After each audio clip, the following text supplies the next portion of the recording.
안녕하세요. 여러분의 변화를 돕는 변화 디자이너 허인 박사입니다. 오늘의 주제는 피드백 스킬, 미스터 트롯, 조영수 마스터에게 배워라입니다.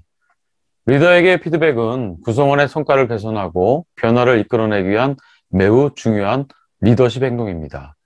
효과적인 피드백은 구성원이 자신의 문제뿐만 아니라 긍정적인 면을 인식하고 자발적으로 개선을 위한 노력을 해서 잠재력을 개발하고 성장하게 만드는 동기부여 효과가 있습니다. 켄 블란차드는 자신의 저서 리더의 십장에서 피드백은 승자의 아침 식사라고 표현하며 사람들을 움직이는 가장 중요한 요소를 결과에 대해 피드백이 뒤따르는 것이라고 말했습니다. 실제로 1000여 명 이상의 직장인들을 대상으로 한 갤럽의 피드백과 관련된 조사에서 피드백이 얼마나 중요한지 입증되었습니다. 이 조사에서 상사로부터 부정적인 피드백을 받은 직원들이 피드백을 거의 받지 못했거나 아예 안 받은 직원들보다 업무에 집중하는 경향이 20배나 높았습니다.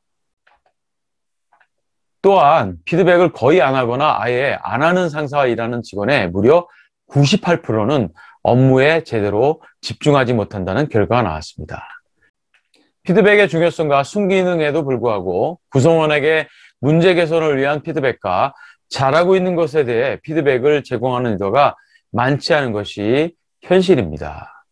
한 연구에서 상사를 대상으로 당신은 부하 직원들이 일을 잘하고 있을 때 잘하고 있다고 알려줍니까? 라는 질문을 던졌습니다. 그런데 조사 대상자들은 5점 척도의 평균 4.3점으로 잘하고 있다고 높게 자신을 평가한 반면 그들과 같이 근무하고 있는 부하 직원들에게 상사는 당신이 일을 잘하고 있을 때 잘하고 있다고 알려줍니까? 라는 질문을 던졌는데요. 평균 2.3점이 나왔습니다. 두 연구는 리더가 구성원에 대해 더 많은 관심을 갖고 피드백을 제공하고 대화를 나누어야 한다는 시사점을 제공합니다. 하지만 피드백을 제공하는 것만큼 더 중요한 것은 효과적인 피드백을 제공하는 것입니다. 물론 효과적인 피드백에 대한 다양한 방법과 프로세스가 있지만 그것이 상대방에게 어떻게 전달되고 인식되는가가 더 중요합니다. 이런 측면에서 최근 대한민국 트로트 열풍의 진원지 역할을 하고 있는 미스터 트롯에서 품격과 예의를 갖춘 심사로 회자되며 마스터 진으로 불리는 조영수 작곡가가 피드백의 좋은 모델이라고 할 수 있습니다. 경연에 참가한 가수들의 열정과 한을 뿜어내는 완벽한 노래에 빠져 있다가 무대가 끝나면 자연스럽게 마스터석에 있는 조영수 마스터가 어떤 얘기를 할지 바라보고 귀를 기울이게 됩니다. 조영수 마스터는 경연자의 노래를 그냥 좋다 나쁘다라고 평가하는 것이 아니라 아주 구체적으로 표현합니다. 창법의 장점과 단점은 무엇인지, 노래의 어느 소절이 임팩트가 있는지, 그 가수의 클라이막스는 어디인지 하나하나 구체적인 이유를 들어 설명합니다.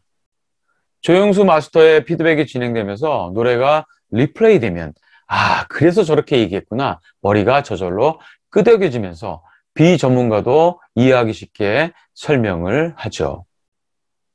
다음 미스트롯 시즌1 준결승 레전드 미션에서 조영수 마스터가 송가인의 노래를 듣고 했던 피드백인데요. 어떤 점에서 좋은 피드백인지 한번 생각해 보시기 바랍니다. 근데 가인 씨는 어느 무대를 하나 솔직히 점수로 치면 항상 90점 이상 맞는 학생이에요. 100점도 자주 맞고. 근데 오늘은 뭐 잔인한 얘기일 수도 있지만 딱 90점인 것 같아요. 그동안 송가인 씨의 창법은 항상 음을 찍어서 부르는 스타일이 많았어요. 그래서 듣는 분들이 되게 시원하다, 속 시원하다, 가창력 있다, 정말 어떻게 노래를 이렇게 시원시원하게 할까. 근데 이 노래는 음을 전체적으로 소리를 죽이면서 이런 밴딩과 악상기호를 살려가면서 밀었다 땡겼다 밀었다 땡겼다 이렇게 좀 가지고 놀아야 되는, 그래야 노래가 훨씬 더 좋게 들리는 곡이거든요. 그런 면에서 본인의 창법, 기존에 익숙해왔던 창법에서 조금 더 그런 음을 좀 밀고 갖고 노는 이런 것들을 좀 연습을 좀 하면 어떤 노래 스타일을 불러도 충분히 100점 맞을 수 있는 가수인 것 같고. 조영수 작곡가의 피드백에는 참가자의 노래를 얼마나 경청해서 들었으며 구체적으로 방향을 제시하여 피드백에 목마른 경연자들에게 도움을 주려는 전문가의 순수한 진정성이 담겨져 있습니다. 그래서인지 조영수 작곡가는 박진영의 독설과 유희열의 따스함을 동시에 갖췄다는 평가를 듣는다고 합니다. 조용서 작곡가의 피드백에 가수나 시청자가 귀를 기울이는 이유는 무엇일까요? 그 첫 번째 이유는 그의 전문성입니다. 조용서 작곡가는 2003년 데뷔해서 10년간 저작권료를 가장 많이 받은 스타 작곡가입니다. 17년간 R&B에서 댄스, 트로트까지 660곡을 작곡했고 셀 수 없이 많은 히트곡을 탄생시켰습니다. 두 번째는 구체적이고 정확한 피드백입니다. 예능 방송의 역할을 넘어 가수의 눈을 정확히 응시하며 노래 구절 한마디 한마디에 집중해서 듣고 끝나고 나면 사실에 기반해서 구체적으로 어떤 것이 잘 되고 안 되었고 그것이 미치는 영향이 무엇인지 개선을 한다면 어떻게 좋아질 수 있는지 노래는 못하지만 때론 직접 시범을 보이면서까지 피드백을 합니다. 조용수 작곡가가 이렇게 구체적인 사실과 이유를 들어 피드백하는 이유는 신인 작곡가 시절의 경험 때문이라고 합니다. 한 언론과의 인터뷰에서 다음과 같이 얘기했습니다. 신인 작곡가 시절의 가수들이 녹음실에서 스트레스 받는 걸 자주 봤어요. 이유도 모른 채 계속 다시 부르라고 하니 얼마나 답답했겠어요. 저는 왜 다시 해야 하는지, 뭐가 부족한지 이유를 알려주려고 많이 노력해요. 세 번째는 품격과 예의를 갖춘 피드백입니다. 조용수 작곡가가 카메라 없는 곳에서 어떤지는 전 잘 모릅니다. 하지만 적어도 방송에서 보여준 모습을 보면 수많은 히트곡과 스타 가수를 탄생시킨 작곡가임에도 불구하고 품격과 예의를 갖춰 경연자를 심사함으로써 피드백에 더 귀를 기울이게 만듭니다. 조용수 작곡가는 성장하려면 좋은 욕심을 내고 어떻게든 빨리 피드백 받는 노력이 중요하다며 피드백을 받는 사람들의 태도에 대해서도 언급했습니다. 지금까지 피드백 스킬, 조용수 마스터처럼 해라 라는 주제를 갖고 말씀드렸는데요.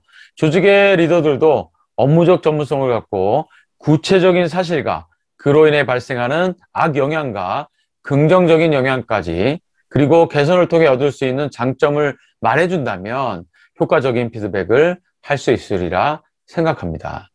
물론 이 모든 것이 피드백을 받는 사람에 대한 배려와 존중이 밑바탕이 되어야 하겠죠. 마지막으로 실리콘밸리의 저자 킴 스콧이 피드백에 대해 했던 가장 본질적인 얘기를 말씀드리겠습니다. 피드백할 때마다 이 말을 기억한다면 더 좋은 리더가 되지 않을까 생각합니다. 상사는 하나의 역할이지 가치 판단의 주체가 아니다. 네, 오늘 방송이 좋았다면 좋아요, 구독, 댓글, 공유 부탁드립니다. 감사합니다.